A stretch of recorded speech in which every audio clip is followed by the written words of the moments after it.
You know, Tucson as a city is a great welcoming place for all walks of life, and that certainly helps push climbing.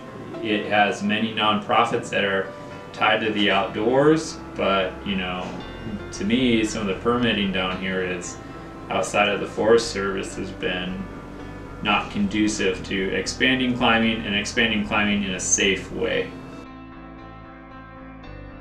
So a lot of folks, you know, that I see come in for the first time, they're looking for that introductory experience, right? Maybe they've climbed at the gym a couple times and they've been renting their harness and their shoes, and they want their own stuff. They want their own harness. They want their own shoes. I think that the local gym does a fantastic job of introducing people to climbing. I try and point people in their direction. You know, the block and rocks and ropes. Trying to introduce that to them in a safe environment. So one of the reasons that we needed to expand our facility is just because we've had greater traffic, more customers, more members. The increase of rock climbers in Tucson, Arizona has proved challenging as local organizations and individuals have made efforts to uphold the values of the climbing community. Rock climbing is a high-risk sport. Without proper precautions, it can be very dangerous. Local gym Rocks and Ropes expanded their site early in the year to accommodate for the increase of climbers. The goal is to introduce members to climbing in a safe way, giving them the initial skill and knowledge before they begin climbing outdoors. Other concerns have been based around the environmental effects. An increased number of outdoor climbers results in an increased use of hardware, such as the anchors and bolts used to support the weight of participants. Without proper inspection and replacement, the hardware is susceptible to overuse and may become weak and insupportable. Local communities, including CASA, the Climbers Association of Southern Arizona, have also teamed up to preserve the outdoor areas that are now seeing more foot traffic. Efforts include graffiti removal, trash pickup, and trail work. I moved here without even knowing that Mount Lemmon existed, or really knowing much about climbing at all.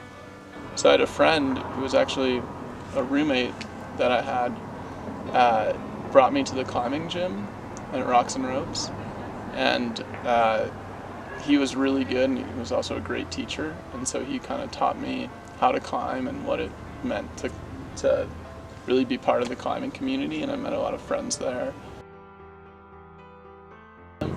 And what I've learned is that everyone is really willing to help you learn. So, for example, today I just asked someone, hey, can you show me how to set an anchor? They're like, yeah, totally.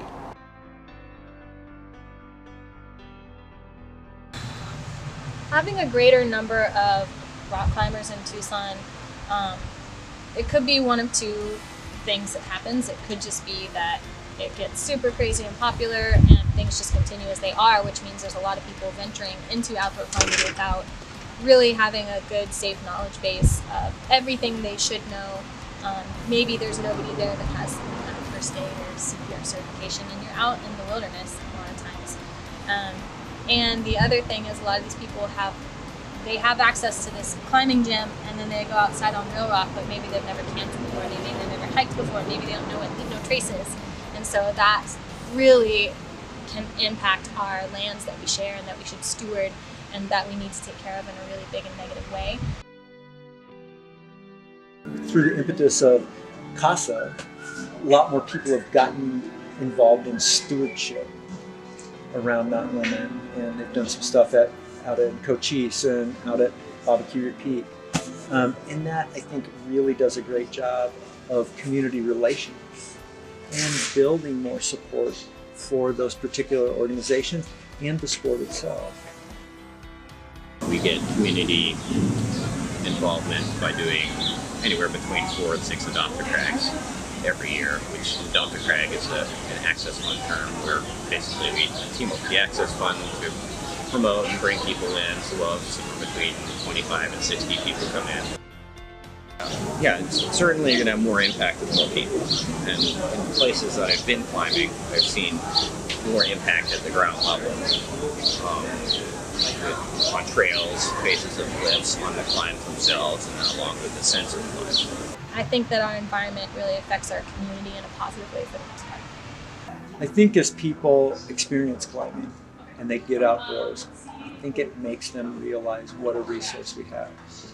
You know, someone once said that the outdoorsman is going to be the savior of the outdoors.